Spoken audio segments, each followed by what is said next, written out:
They can. Dane, I don't know if you caught any of that argument, but we're talking about the rankings of the rosters where the Browns came in at number 3 and the Chiefs came in at number 4. I just think the Browns are too high. If you give me a piece of paper and it says, here's the 53 Chiefs players, you can have them on the Browns roster. You've got to sign down here, and all 53 Browns players go to Kansas City. I'm doing that deal. Are you? Yeah, probably. And obviously with the Chiefs, it's weighted a little bit differently because I think they're a little top heavy with the way that they're constructed. When you have a Patrick Mahomes and Travis Kelce on defense, you have a Chris Jones up front. I mean, they have some superstars that really propel that roster. And proof's in the pudding. You know, what have they done the last few years with winning Super Bowls? So that is, I think, a little rich. And I think it's fair to be optimistic about this Browns team. I think it's fair to look at the roster and say, hey, this is a team that should be competing for the division, should be competing for wins in the playoffs. But a top 3 roster in the NFL, that's pretty rich. Yeah, Dane, I'm looking at it. I mean, are they taking into account that they, in this ranking that they're getting 2020 Deshaun Watson? Because if you look at what it looks like, I'm like, I can't take the Browns over Kansas City. I probably couldn't take the Browns over some teams that got left out. Like Dallas's roster is pretty stacked, like, right? So are they taking in consideration that you're going to get a fully healthy Nick Chubb and a Deshaun Watson that's bouncing back? Yeah, and I think they're giving a lot of respect to a Kansas City coaching staff, where you have an Andy Reid, you have Spags, you've got guys that are proven as getting the most out of what's on the roster. And I think the Browns staff, you could certainly say they're on that road as well with what Schwartz did last year with the defense. Obviously on offense, that you feel pretty good about them moving forward. But yeah, the quarterback is the key. And which Deshaun Watson are we going to see this year? That's the big X factor. That's the variable. And after missing so much time last year down the stretch, it's just a complete unknown at this point. And I can understand optimism, but are you really going to believe that we're going to see that 2019, 2020 version of Deshaun Watson, the version that is a legitimate Pro Bowler, the version that is going to help lift the offense? It's not going to just be part of the offense, but lift the offense. And that's tough to bet on right now. I don't know how you could really have any conviction that we're going to see the throwback Deshaun Watson that earned him the contract that he got from the Browns. Dang, man, welcome to the Ultimate Cleveland Sports Show. I see that purple Raiders helmet in the back. My boy Cecil Shorts was a purple Raider, so shout out to you.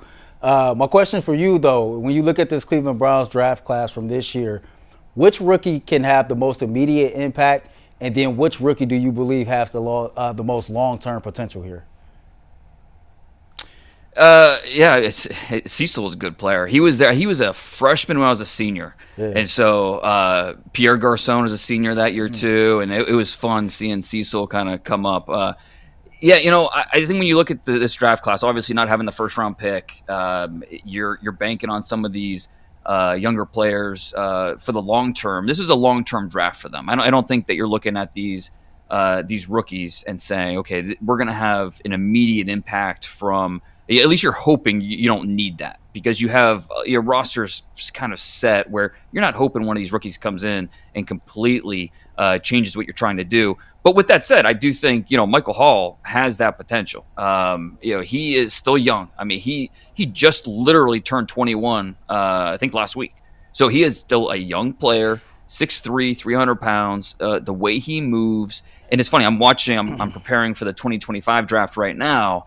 And so I'm watching a lot of Ohio State tape because they might have a chance to set the record next year in terms of draft picks. They are that loaded for next year. But watching, Tyleik Williams up front and watching Jack Sawyer and Tuimalu, Michael Hall, number 51, he flashes early and often. And so when he was on the field, he made an impact. It's just a matter of, okay, can he stay on the field? Can he give you more consistency?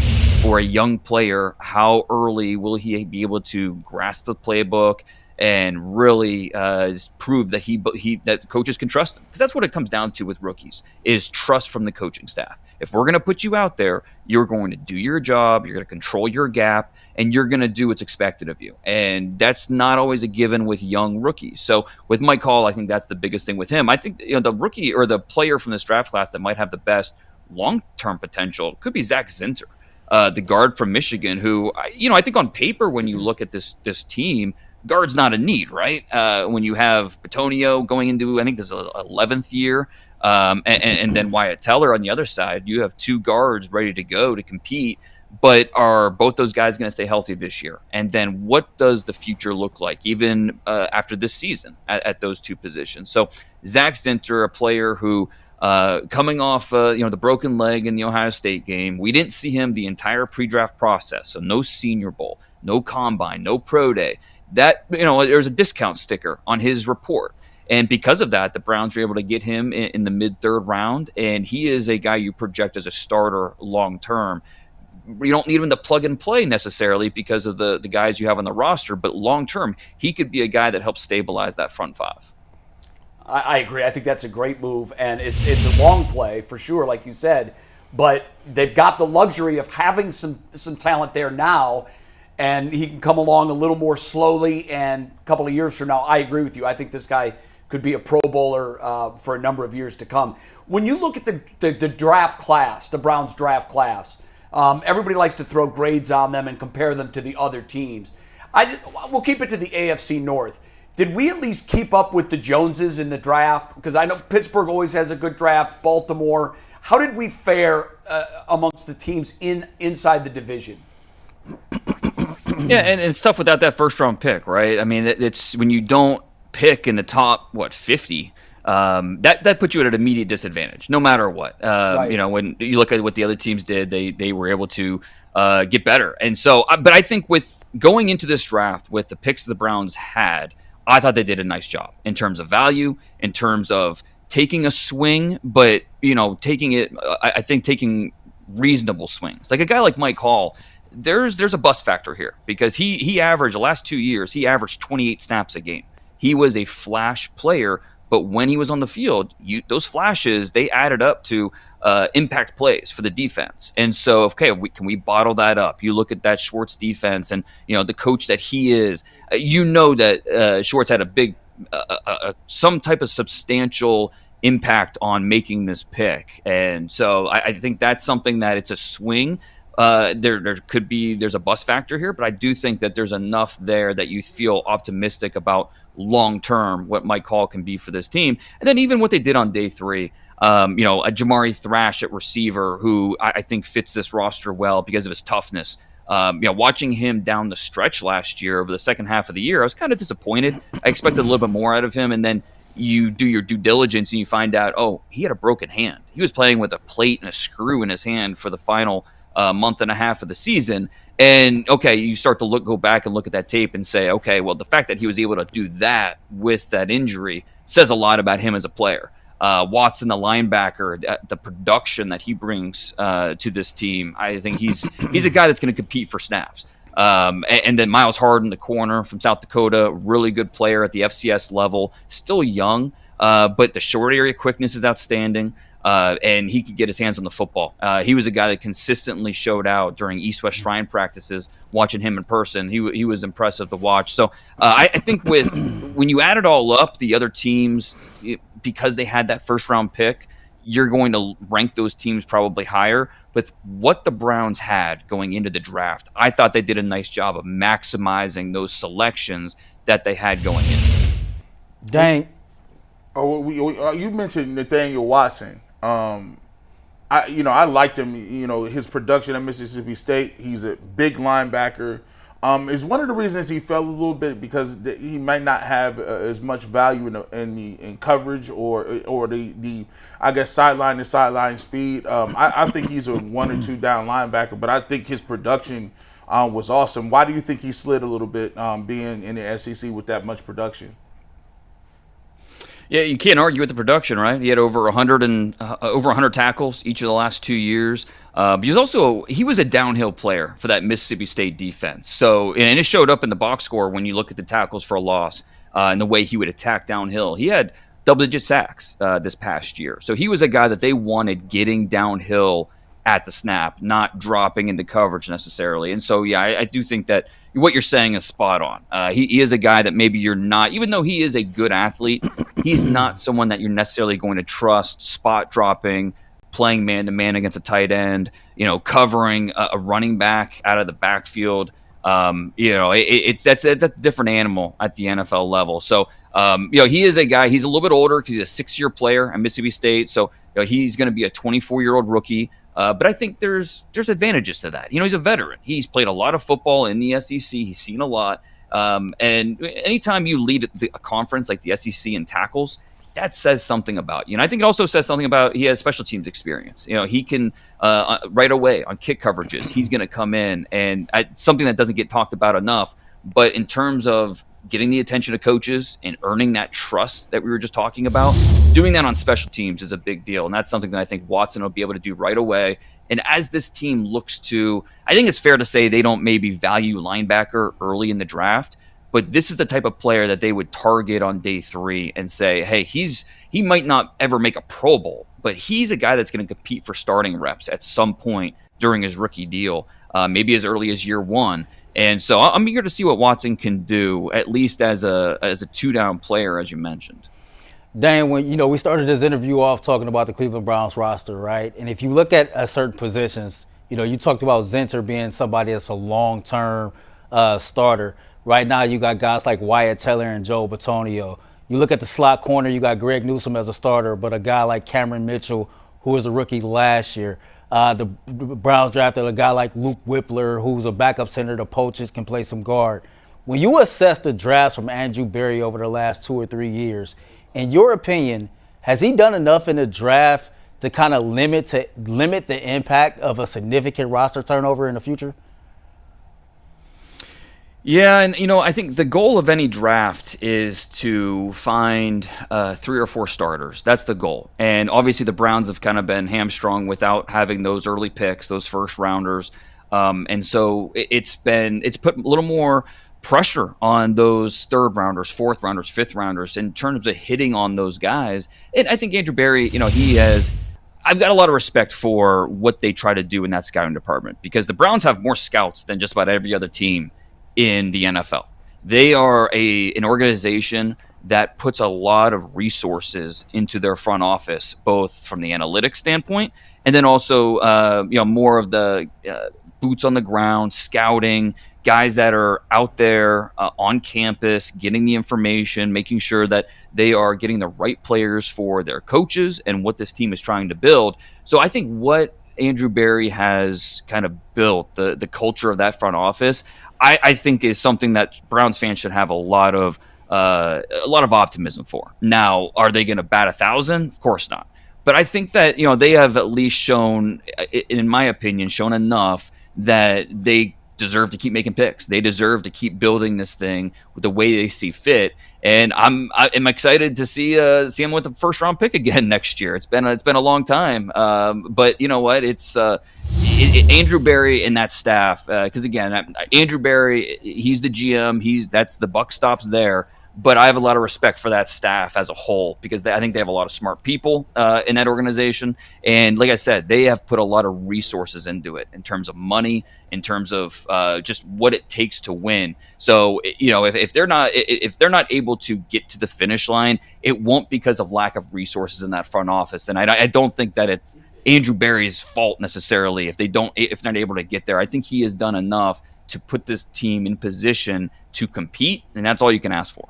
And real quick, you mentioned the Browns have a 1st round pick coming up this year. I'm excited to see what they gonna do with it as well. I think a lot of us presume it's either gonna be an offensive lineman or a wide receiver. But to the point of a wide receiver, you look at a guy like Travis Hunter in college right now at the University of Colorado. Yeah. I'm pretty sure his people around him is looking at the money that wide receivers are getting annually. In your opinion, when do you think this man is gonna make up his mind on, okay, what position am I going to play long term as he starts to prepare for his NFL future? Yeah, it'll be interesting at how much input he takes from scouts and what NFL teams are looking at. The scouts that I talk to see him as a corner. Because because he is 6 foot, he's 180 pounds, he's going to run in the low 4.4s. A sudden athlete, he's tough, he can tackle. And so, he can. You look at what he does on defense, and that's what teams are looking for. Corners make a lot of money as well. Wide receivers, there's a lot of them. And so if you really distinguish yourself as a corner, I think, you have your best chance long term going that direction if I'm Travis Hunter. But, we know they want the ball in their hands, right? The chance to be the next, Justin Jefferson or the next Amari Cooper, whoever, that's it, score touchdowns. And, that there's a lot of appeal to that. And so I'm sure there's a part of Travis Hunter that says, hey, I want to be on offense. But I think best long-term for him will be to stay on defense. It'll just be interesting to see how open he is to what the scouts are telling him, what coaches are telling him, and how much he wants to do both. We haven't seen it done very often, but if there's someone that could come into the league and do it, it's this kid. And so Colorado is going to be a must-watch college football program this year with Shedeur Sanders at quarterback. We'll see what he comes into this draft process with plenty of fanfare, some of it warranted, some of it not. We're going to get tired of talking about Shedeur Sanders by the time next year's draft rolls around, but it's going to make Colorado a fun team to watch this fall. Hey, Dane, before we let you go, I know it's a ridiculous exercise to talk about the draft when you're this far out, but you did say that you're studying up, you're starting to learn where all the major pieces are. Have you made an assessment yet on what the 2025 draft will look like talent-wise? Will it be above average? Will it be average, below average? What do you think? Yeah, like any draft, it'll be stronger at certain positions than others. Quarterback always leads the conversation, right? And next year's quarterback class is and I think that was one of the reasons why we saw 6 quarterbacks go as early as we did in this year's draft in the top 12 picks. One of the reasons we saw so many quarterbacks go early was because teams forward scout. They look at next year, and next year's quarterback class, Carson Beck from Georgia is a solid player. But if we're talking about him as the best option, I don't know how excited you're getting if you're a team that really needs a quarterback. So that was one of the main reasons we saw so many quarterbacks go early this year. So watching these quarterbacks, Shedeur Sanders, Carson Beck, I think the A&M kid, Wegman, he's got a chance to be a player. Quinn Ewers, obviously, from Texas. Texas should be a good team this year. How will he fare in the SEC again? Now this year as a redshirt junior. So the quarterbacks are going to be fascinating to watch, but I think that wide receiver is going to be strong. Running back is going to be really strong. And like I said, Ohio State's going to be must watch. I've done my forward scouting on them for the summer, and I've got 15 Ohio State players with draftable grades, and that would tie the record set by Georgia 3 years ago. So all the hype we're going to hear about Ohio State this year as possible national champion contenders, it's on film, on paper. They have the talent to do it. It just, we'll see how Will Howard does at quarterback. We'll see the consistency of the defense. They had Ohio State had only 4 draft picks this past year, which is the lowest they've had over the last decade. Yeah. And a big reason for that was just guys going back. And so it'll be really fun to watch that Buckeye team this year. Well, to that point, we'll have Ryan Day on the program tomorrow, and we'll ask him if he's feeling the heat at all in Columbus, because that seat is more than warm, and there are big, big expectations. He's got to beat Michigan, and he's got to make a deep run this year. And I don't even know, for some in Columbus, I'm already hearing anything short of a championship isn't going to be enough, but we'll see. That's Columbus, Ohio. Dane, great stuff as always. Thanks for joining us, and we'll see you soon. All right, anytime. Thanks, gentlemen. Appreciate it. Very, very good.